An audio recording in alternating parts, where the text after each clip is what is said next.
Welcome to Local Edition on Time Warner Cable. I'm Steve Swatt with the Sacramento Report.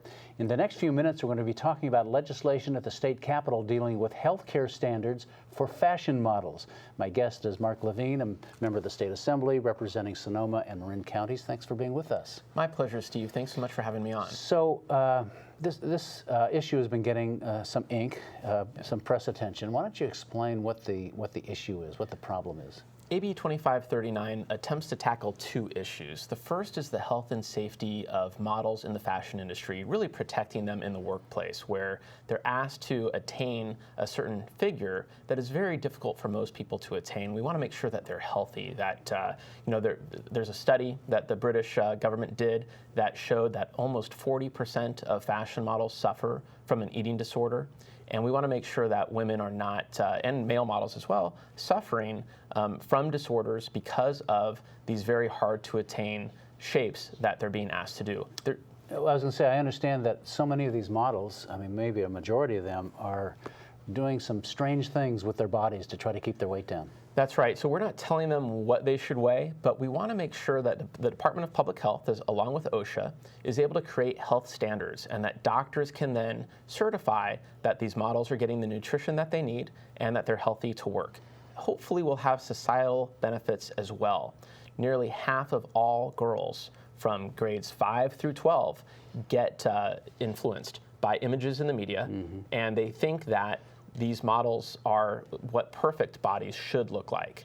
And we want to make sure that young children and young women do understand that healthy bodies come in many different forms and don't then suffer from eating disorders because of the images that they view in the media. I mean, there are some cases of death, haven't there? Well, there was anorexia, a model, for example, that practically walked off the runway and died.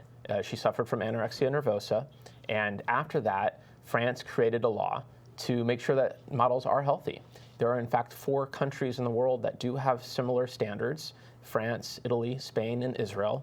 And California would be the first state in the nation to adopt these rules. And do you know how it's working in those countries? So it works differently in each country. Some countries use a BMI, a body mass index. We're not trying to dictate what that BMI should be. We understand that women's bodies and men's bodies come in all different forms and can be healthy at different weights, but we want to make sure that models are getting the proper nutrition, and of course, again, that the children and people who are influenced by these images see images of healthy people. So the models would have to be seen by physicians? That's right. And undergo various tests, I mean, whether it's a urinalysis, for example, or blood tests or whatever. So I think the doctor would have to meet with the model and come up with their own discretion as to whether that model is healthy. If it means that they have to take some extra tests to ensure that, that's something that the Department of Public Health will help them come to some determination at so that they can use their discretion. And the feedback you're getting from models? It's overwhelmingly positive. There are models that are in and outside of the industry who have written numerous articles and opinion pieces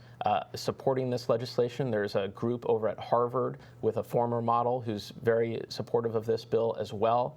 And we've even had write-ups in Vogue and Esquire magazine in support of this legislation. I would imagine you get some negative feedback from the modeling agencies in the fashion industry. So we're working with stakeholders to make sure that this works for everybody and protects workers in the workplace, just like other workers in the workplace have jockeys in horse racing do, people in manufacturing do.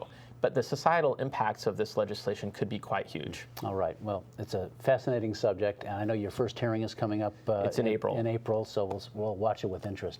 Marc Levine, thanks for coming by and talking to us. Thank you, Steve. And thanks to our viewers for watching Local Edition on Time Warner Cable. A reminder, you can see this and other interviews on YouTube, My Government On Demand, and the California channel. Have a great day.